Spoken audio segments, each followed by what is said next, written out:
اور سب معزز سامعین، سورہ نساء کی آیت نمبر 60 سورہ نساء میں کئی مفہوم پر تقریباً 4 یا 5 آیتیں دلالت کر رہی ہیں، لیکن مختصر وقت میں سب پر روشنی ڈالنا یہ ممکن نہیں ہے۔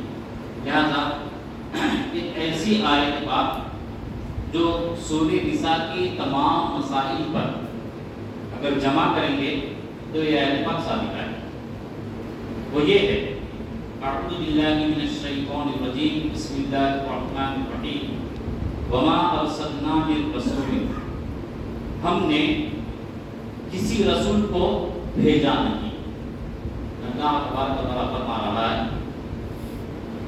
ہم نے کسی رسول کو نہیں بھیجا، الا لیطاع بإذن اللہ، مگر صرف اللہ تبارک و تعالیٰ کی اجازت سے اس کی اطاعت کی جائے۔ یعنی رسول کو بھیجنے کا مقصد اللہ کے بعد بتا دیا۔ پہلے تو بتایا کہ ہم نے کسی رسول کو نہیں بھیجا، پھر بعد میں بتایا کہ رسول کو بھیجا ہے تو صرف ایک ہی مقصد ہے کہ اس کی اطاعت کی جائے۔ اطاعت کا مطلب یہ ہے کہ رسول تمہیں جو کرنے کا حکم دے بس وہ کام کرو۔ اب اس سے پتہ چلتا ہے رسول کوئی ایک ایسی چیز نہیں ہے جس کو تم ٹیسٹ کرو، چیک کرو، تم اپنے علم کے مطابق رسول سے سوال کرو اور رسول جواب دے، ایسا رسول پر کچھ واجب نہیں ہے۔ رسول سے سوال کرو تو رسول جواب دے، آپ دیے، ہاں جاننے والے ہیں، نہیں دیے نہیں جاننے والے ہیں، یہ بے وقوفانہ کام یہ رسول کی بارگاہ میں نہیں چلتا ہے۔ کیوں؟ اللہ نے فرمایا ہم نے رسول کو صرف اس کی اطاعت کی لیے بھیجا، یعنی رسول جو کہے اس کو ماننا ہے، اس کے علاوہ کوئی دوسرا راستہ ہرگز نہیں۔ اور یہ بھی کیسے؟ بِإِذْنِ اللَّهِ، یہ اللہ کی اجازت سے ہے۔ تو میرے خیال سے مفہوم سمجھ آ گیا ہوگا کہ رسول کا مقام کیا ہے۔ یہ کلکٹر ہے، ڈی ایس پی ہے، یہ وہ ہیں، یہ جب کہہ دیتے ہیں کوئی حکم ڈالنے کی سخت کسی کے کمی ہے، کسی کی ڈالنے کی کوئی ڈال سکتا ہے، اگر کوئی ڈالے گا تو اس کے ٹانگیں ٹوٹ جائے، اندر ڈال دیا جائے گا۔ تو یہ کون ہے؟ یہ نیچ ناپاک پلید انسان کی بات بتا رہا ہوں، نیچ ناپاک پلید ہے اپنی فطرت میں، لیکن جو رسول ہوتا ہے تمام انسانوں میں سب سے افضل صفات کا حامل ہوتا ہے، اور یہ اس کے اندر اللہ نے ایسی صفت رکھی ہے کہ یہ خدا کے کلام کو سن لیتا ہے، وہ کلام جس میں نہ آواز ہے نہ حروف ہے اور نہ ہی اس آواز میں ڈائریکشن ہے۔ اس کے باوجود بھی ایک ایسی ذات انسانوں میں ہے جو اللہ تبارک و تعالیٰ کے کلام کو سن بھی لیتی ہے، برداشت کر بھی لیتی ہے، سمجھ بھی لیتی ہے اور عوام کو سمجھا بھی لیتی ہے۔ تو کلکٹر ہے، ڈی ایس پی ہے، کمشنر ہے، جب ان کا حکم آ جاتا ہے تو بڑے گھٹنے ٹیکتے ہوئے نظر آتے ہیں۔ تو ان تمام کو جمع کرو تب بھی یہ کیا ہے؟ یہ ذلیل لوگ ہیں، لیکن اللہ کے رسول سب سے افضل و اعلیٰ، سب سے اعلیٰ و بالا ہوتے ہیں۔ ان کے بارے میں اللہ نے فرمایا کہ ہم نے کسی رسول کو بھیجا نہیں مگر ان کی بات مانی جائے، یہ ان کی بات کا ماننا یہ بھی اللہ کا حکم ہے۔ اب اللہ تبارک و تعالیٰ عوام سے فرما رہا ہے، پہلے تو اپنے محبوب کی شان بتا دی، اب عوام سے فرما رہا ہے وَلَوْ أَنَّهُمْ يَظْلَمُونَ، اور اگر یہ لوگ کون؟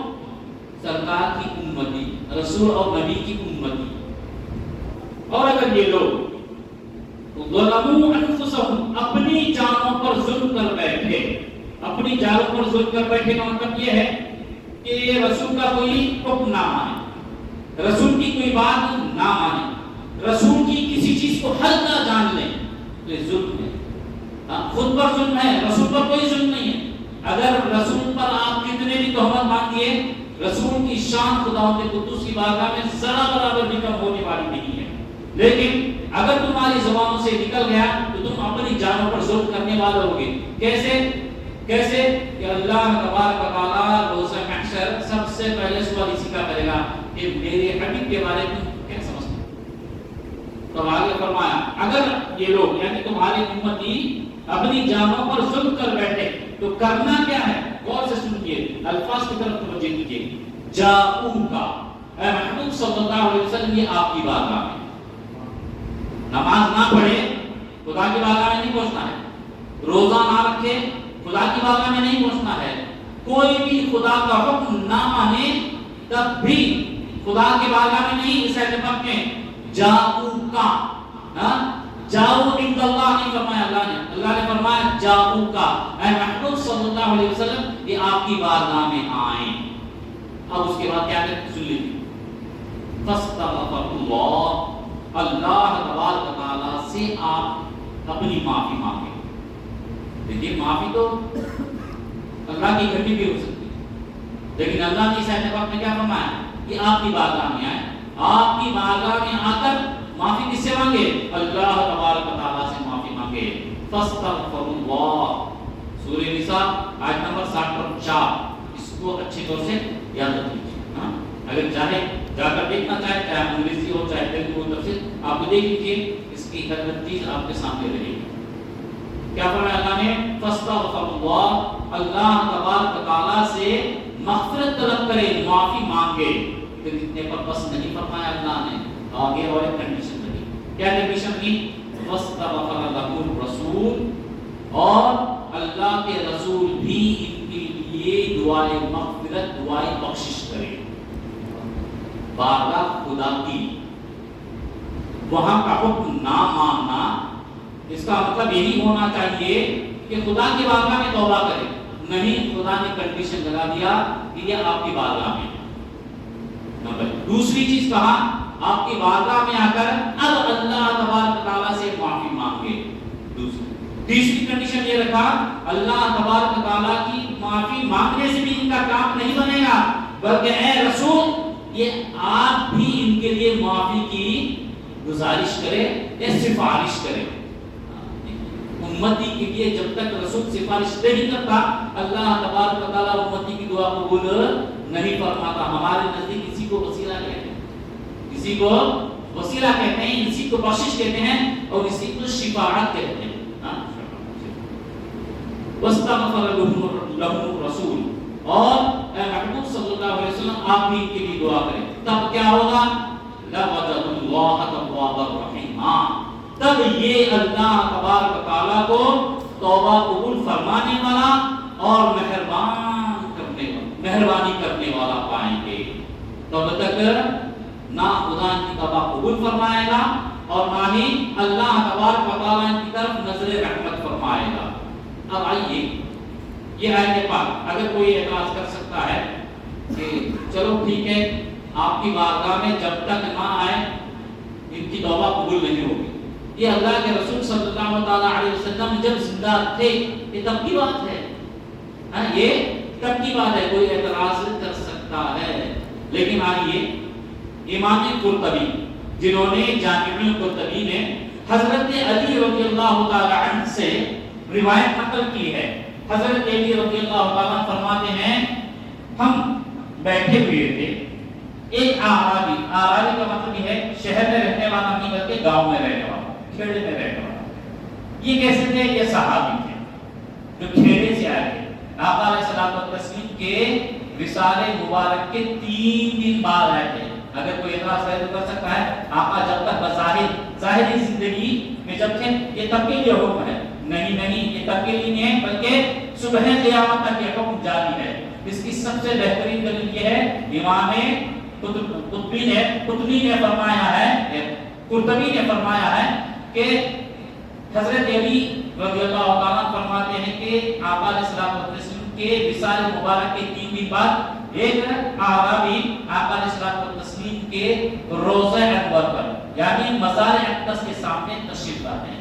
لانے کے بعد وہاں گڑ گڑاتے ہیں، آقا علیہ الصلوۃ والتسلیم کے بارگاہ کے سامنے کی مٹی اٹھا کر اپنے سر پہ ڈالتے ہیں. ڈالنے کے بعد یہ عرض کرتے ہیں یا رسول اللہ صلی اللہ علیہ وسلم ہم نے اللہ کو دیکھا نہیں، آپ نے کہا ہم نے مان لیا. ہم نے جنت و دوزخ کو دیکھا نہیں، آپ نے فرمایا ہم نے مان لیا.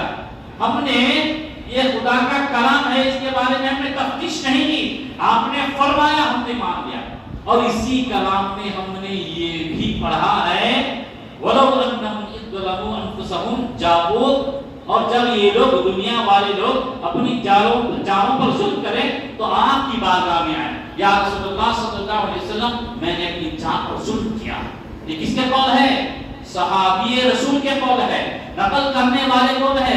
حضرت علی کرم اللہ وجہہ الکریم، جن کی صداقت، جن کی شجاعت کے قسمیں ساری دنیا کھاتی ہے، اپنے تو اپنے غیر بھی کھاتے ہیں۔ کب تک یہ سلسلہ چلے گا؟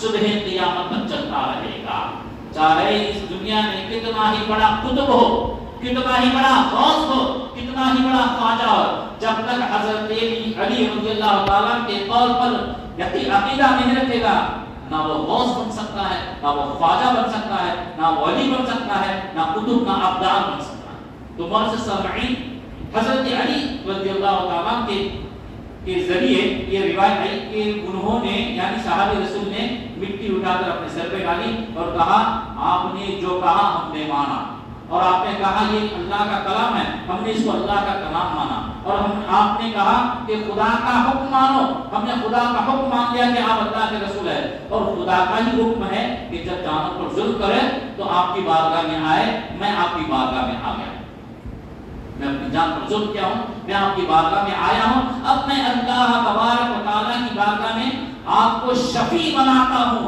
اور اللہ تبارک و تعالیٰ کی بارگاہ میں توبہ کرتا ہوں۔ تو حضرت علی رضی اللہ تعالیٰ کے الفاظ سن لیجئے، جیسے ہی یہ صحابی دعا کرتے کرتے روتے رہے، تھوڑی ہی دیر میں قبر انور سے آواز آئی کہ اللہ تبارک و تعالیٰ نے تیرے سارے گناہ بخش دیے۔ اور معزز سامعین، یہ کوئی ہوا پھیلنے والی بات نہیں ہے، کوئی اہل علم یا کوئی سمجھنا چاہتا ہے، پڑھنا چاہتا ہے تو بالکل روایت کے ساتھ یہ احادیث میں آپ کے سامنے رکھ سکتا ہوں۔ تو معزز سامعین، اس سے پتہ چلا ہمارے آقا علیہ الصلوۃ والتسلیم کا اس دنیا میں آنا کسی کے سوال کا جواب دینا نہیں ہے۔ ہمارے آقا علیہ الصلوۃ والتسلیم کا اس دنیا میں آنا صرف ایک ہی مقصد ہے کہ ان کی تعظیم کرو اور یہ جو کہے اس پر آپ ایمان لاؤ اور یہ جو کہے اس پر عمل کرو، اس کے علاوہ ہماری اوقات اور کچھ نہیں ہے۔ بعض لوگ ہم میں سے ایسے بھی ہیں کہ فلاں وقت رسول سے سوال کیا گیا تھا، جواب نہیں دیے۔ دیکھیے رسول کو اگر علم غیب ہوتا تو جواب دے دے، اتنی اوقات نہیں۔ رسول کا زبان کھلنا تیرے سوال کرنے پر ڈیپینڈ نہیں کرتا، رسول کا زبان کھلنا اللہ تبارک و تعالیٰ کی اجازت پر ڈیپینڈ کرتا ہے۔ اللہ تبارک و تعالیٰ اگر اجازت دے تو رسول زبان کھولتے ہیں، اگر اللہ تبارک و تعالیٰ اجازت نہ دے تو رسول زبان نہیں کھولتے۔ ہمارا رسول کے زبان کھولنے پر یا نہ کھولنے پر فیصلہ کرنے کا حق ہمیں بالکل نہیں ہے، بس وہ کہہ دے، بس ماننا ہی ماننا۔